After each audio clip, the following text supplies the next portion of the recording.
What is going on, guys? Today I am going to attempt smoking a beef roast. So this is going to be interesting. I just want to talk to you guys about an experience that I recently had taking the family out to Canmore and doing a bit of photography as well. So as you guys know, I bought the Mamiya RV67 and I wanted to go do some photography with it, but not just any photography in the city. I wanted to take it out to the mountains, do something special with it. And that's what I did. And we went out to Canmore and we're getting some pretty nice compositions. It was beautiful. The light was pretty nice. It was nearing sunset. And it got to the point where I took a few frames at a nice location and I was kind of looking for a couple last frames because I wanted to finish the roll and develop it as soon as I could. So we drove up to this scene that was overlooking the city of Canmore, and as I was looking at it, it never really occurred to me that I should take the photo. Emily said, "You should take that photo. It's beautiful." And yeah, it was nice, but it just didn't, I don't know if you guys can resonate, but it just didn't resonate with me. I didn't feel that spark to take a photo. You know when you see something really nice, and like you're like, I need to take this photo. I really want to capture this moment. That didn't happen for me. So I was kind of thinking, like, I only have so many frames. So I really want to make the pictures that I take ones that I can resonate with.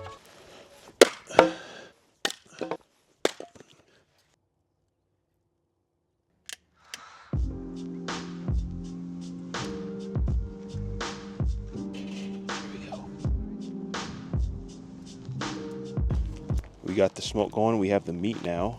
Look at this beautiful piece of meat. Don't need these bay leaves. For indirect heat.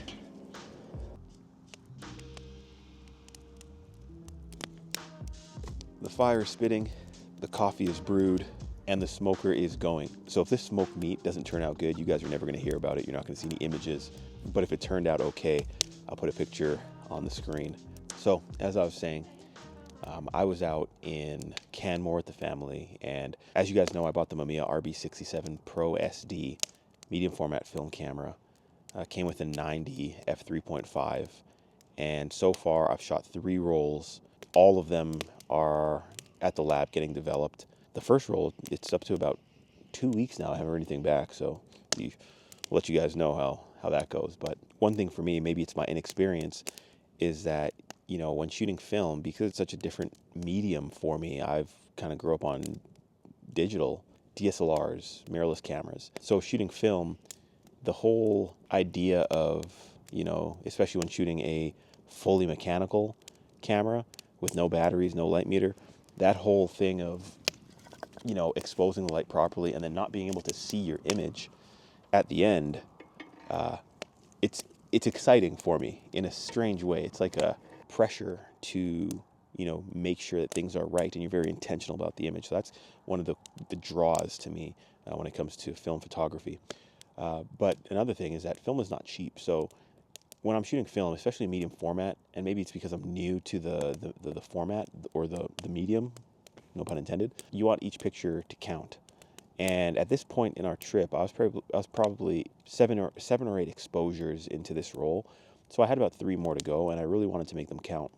We were kind of driving up this back road, and behind us was the city of Canmore, beautiful mountains in the background, and then there's like this body of water that was in the shadows because the way that the light was, we're losing light, so I was getting a little stressed.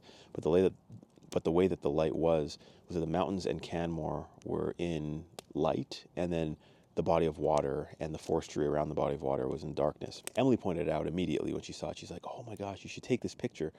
And, you know, I looked at it and it didn't resonate with me. It just didn't, you know, when you see an image or you see a scene and you're like, "Oh my gosh, I got to take this picture." It didn't touch me in that way at all. Like, I didn't feel like that at all when it came to this picture. Oh, we got to feed this flame. And so the pressure was on, and I think I got into this headspace where things had to be perfect. Everything had to line up.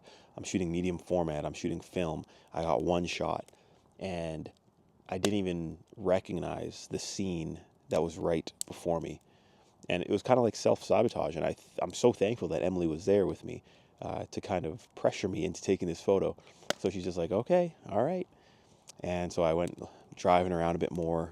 Sunset, you know, the sun was going down. The light was beautiful at this time, but I didn't have much time to pick 3 frames. As I came back down the mountain, she's like, you should take the shot. It was right there in front of me. I was like, all right, I'll take the shot. Got the Mamiya set, had my light meter, I exposed the scene, and I took the frame. Obviously, right now, I don't even know what that photo looks like. It's being developed right now. I'll be sure to let you guys know.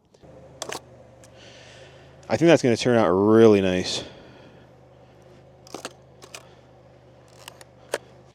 But I decided before I go, I had the Leica M11P, so why not just take a picture? I took a single exposure. This wasn't a stacked image. And when I took the picture, I was like, yeah, it's pretty nice. It's contrast, you know, moments in light, moments in darkness. And I didn't really think much of it. Matter of fact, I'm going to put the picture on the screen right now. This is the image straight out of the camera that I took. It's not really anything that screams, you know, groundbreaking. And I think that's part of the problem that us as photographers could get into. We're always trying to outdo the last instead of just living in the moment and just capturing this thing that we call life and the scenes that we experience. So I got home, exported the photos, put them into Lightroom, and let me tell you guys, this image ended up being my favorite landscape photo that I've ever taken.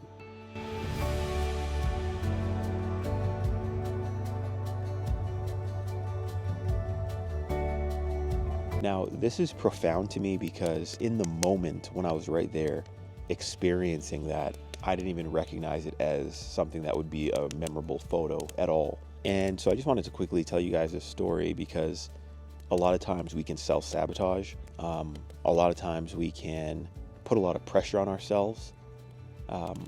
This goes probably more so for people who are doing content creation and putting their work out there for people to see. You always want to outdo. And I want to get out of that headspace where I always have to outdo my last photo or outdo my last project. I just want to experience life and capture it as I go. And I think there's an interesting and an intriguing element of doing just that.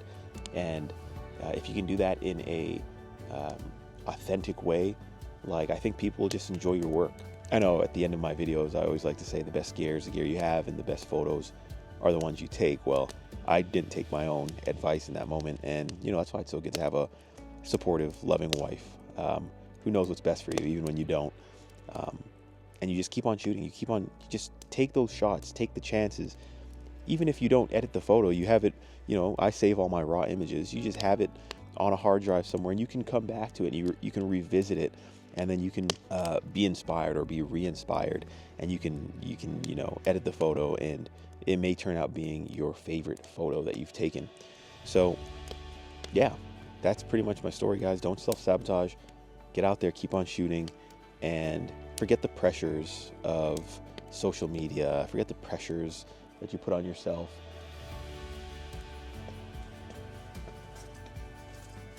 Hey, kid. Forget all that stuff and just get out there, keep on shooting. Remember, the best gear is the gear you have, and the best photos are the ones you take. Don't forget to keep on shooting.